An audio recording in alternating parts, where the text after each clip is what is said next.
Hey everybody, welcome back to Record-ology.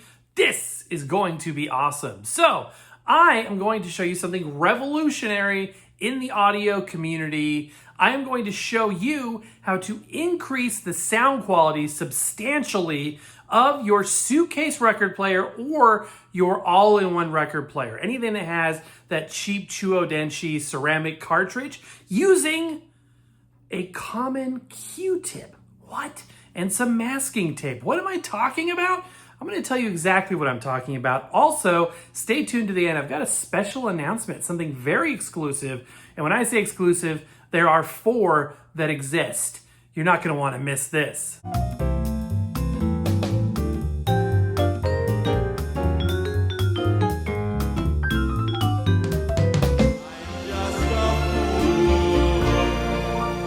Welcome back to the Record-ology studios. All right, so we are going to use a suitcase player as our test subject. Now, you guys know that I am a defender of the entry level and the suitcase player, maybe the only one on YouTube that is supportive of them and entry level equipment in general of anybody else out there. I'm proud of that fact. But this particular one is an exception. This is simply not a good suitcase player. And you can't really tell by looking on the outside.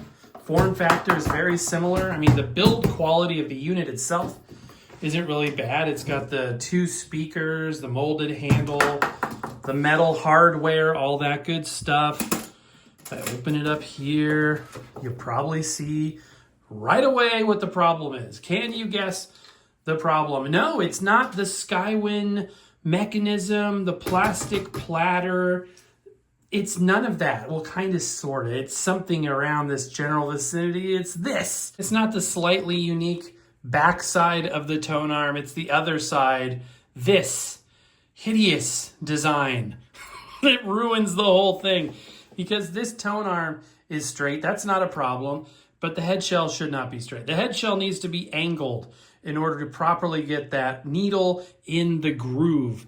And this record player isn't going to ever perform at even a good level because of that. The needle, even though it's a conical stylus, needs to be properly aligned, and it never can be on a straight head shell. It's not the tone arm. Straight tone arms are fine, but the head shell needs to compensate. This is just not good. So this unit is not, and besides, look at this cheeso, junko, molded plastic adapter.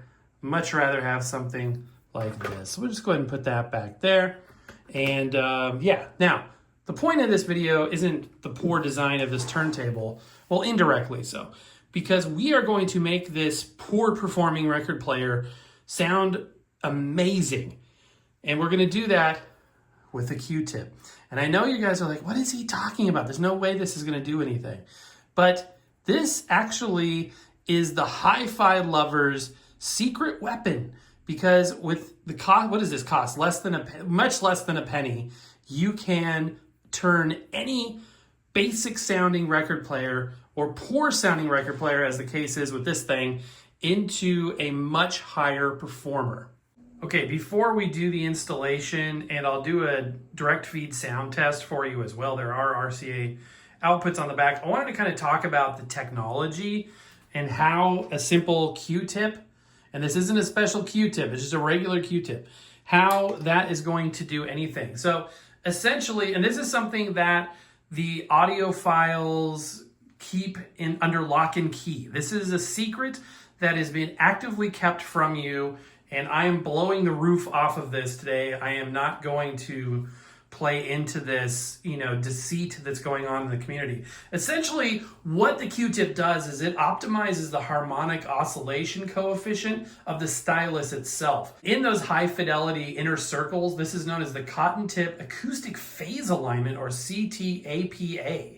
And it minimizes unwanted surface vibrations while enhancing lateral compliance vectors. That's huge. Remember that. Lateral compliance vectors. Basically what that means is a soundstage is going to experience quantum level frequency stabilization, and that allows for a richer, more immersive sonic profile with dramatically, and I'm telling you guys, dramatically increased audiophonic clarity. Essentially, this Q-tip is just acting as a harmonic wave stabilizer. That's what it comes down to. So enough of the technical babble. I want to again reiterate, that's a regular Q-tip. This is regular tape. It plays an important part in this process. This has harmonic transfer capabilities that basically allow the sonic frequencies that are picked up by this to be transmitted through the tone arm, the amplifier, the speakers, everything we know to be the case. So this is a regular roll of tape, but there's something very specific. Not all of these rolls of tape are the same. It obviously has to be Scotch 3M magic tape, but I want to zoom in here. Look at this number on here, okay? See how that ends in a -6? It will only work if you get tape that has a -5, a -6, or a -7. And only about 10% of tape rolls have that. So if you can find one that does, and that's the only, identifier. So that's something to keep in mind. These are the only two things you need, and a record player that doesn't sound so good. So what we're gonna do first before we make the modifications is give you a direct feed sound test of this unit. I'm gonna be using this record again, by the way, the Sweet Grease record. I love this record. And we're gonna go ahead and put this on. It is 45 RPM. Yeah, this thing is rough. Now, I am going to connect a direct feed, so you'll be able to hear it before the modifications and after with the direct feed. So headphones on, it is time for, this will be a mono direct feed, but still a direct feed. A direct feed before the modifications are made. There's no turning back. Right this, right that, feeling every questionnaire. Now, one thing I want to point out is, see this angle right here? On a 45, the tracking angle actually isn't that bad.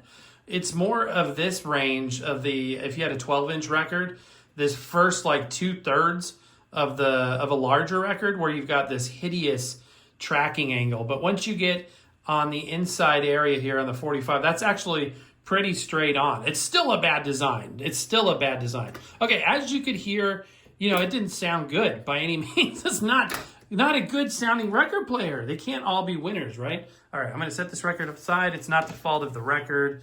And we are going to make the modifications to the turntable. These are reversible, by the way. This is 100% reversible. So essentially, what we are going to do is to bond the Q-tip to the side of the stylus. In this case, I would recommend doing it on the inner side. The outer side will have more distortion.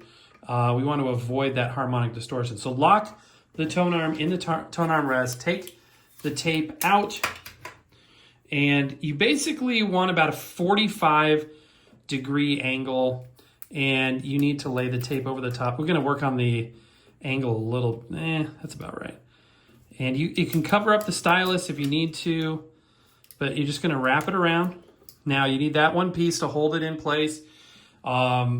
This is good to do it in the rest like this, because the Cotton-Tip Q-tip, I almost forgot what it's called, reaches the proper angle and the proper height because it's in the rest. You want it to touch the plinth, just barely. Okay, so now that we've got that attached, we need to finish. There's a circuit happening here, so we need to create a conductive circuit that connects the tape on the front, which is touching the metal cartridge, and to the tone arm. This will help. This is, how it's grounding out. So basically, in order to maintain the proper ground so you don't get a ground loop, we need to do that. So, okay, same record, same side. I need the adapter on there. I just love doing that. And we are going to essentially play the record again. And you may be scratching your head and saying, this can't work. So the stylus, the original stylus, is not going to be touching the record anymore. It's going to be this Cotton-Tip. And again, I'm going to connect a direct feed. And I should have shown this before, but on the left, we've got the power cable, obviously, and then tucked underneath there is the RCAs coming out of the back. I've got that connected to my Zoom H2N handy recorder. And these actually have a lower output, so I'm able to bypass the, because that's a line level signal. And as I've said before, I have an issue recording true line level, but this is a low line level signal. So it's low enough that I'm able to get the volume proper on here. Okay, so we'll be recording on the Zoom microphone. I'll put that over there. Directly connected. This again, headphones on. I can just see everybody's expression right now. They're like, what on earth? There's a little hair on there. We don't need that. You want a clean Q-tip. You don't want one with earwax or anything. I think that goes without saying. You're watching Record-ology. I want to dust this off real quick. Make it sound as good as possible. You guys are going to be blown away. This is going to sound so much better. Okay, again, sound test. This is a direct feed with the Q-tip. Are you ready? Here we go. Get it on fire, start all over again. Form A, Form B, everybody has to see the bureaucrats. You get stuck in a trap, and there's no turning back. Just write this, write that, fill in every questionnaire. We wanna know you. As simple as that. Isn't that incredible? I mean, I'm seriously blown away. And I'm so excited to be able to share this with you today because you know what? This is not something that they, quote unquote, want me to tell you. And I have to officially advise you, don't do this. Don't do this. This is a bad idea. Wink, wink. But I'm telling you guys, this is an incredible way to get a suitcase player or any substandard record player to sound amazing. Now, as always, I want to hear your comments down below. Absolutely, especially today. I think today would be a great day for your comments. So definitely let me have them down below. Let me know what you think. But mostly, just a huge thank you for being there. I love you guys. I really appreciate you watching. We got a lot more content coming your way. All right, you guys, thanks as always. I will put a link for the Q-tips as well as the masking tape in the description down below. As you can tell, it sounds wonderful. A double thumbs up from me. I hope you enjoyed this more than anything. Now, what was I talking about earlier? So I have made 4, and there will only be 4. Well, there may be 5 because I may make one for myself, but there will only be 4 of these made. They are Seeburg adapters. Where's the camera? Seeburg adapters, 2-inch Seeburg adapters made with the same PLA that we are running for our exclusive color right now. This is by request, and I only have enough PLA to make 4 of these and still be able to fulfill the other orders. So I am going to put a link in the description down below. I'll probably also post about this for where you can go onto our eBay shop and purchase this. And the quantity is 4, literally 4. When the 4 are gone, they're gone. It doesn't cost any more than our regular adapters. I'm not going to pull anything. This is just literally an exclusive edition because I don't have much PLA in this color, which is a bummer. I love this color, this midnight spin color. Anyway, my friends, thank you as always. I love you all so much, and I truly appreciate you being there and all of the support. And we got a lot of fun stuff coming your way, but that's going to do it for today. So happy record hunting, and we'll see you next time.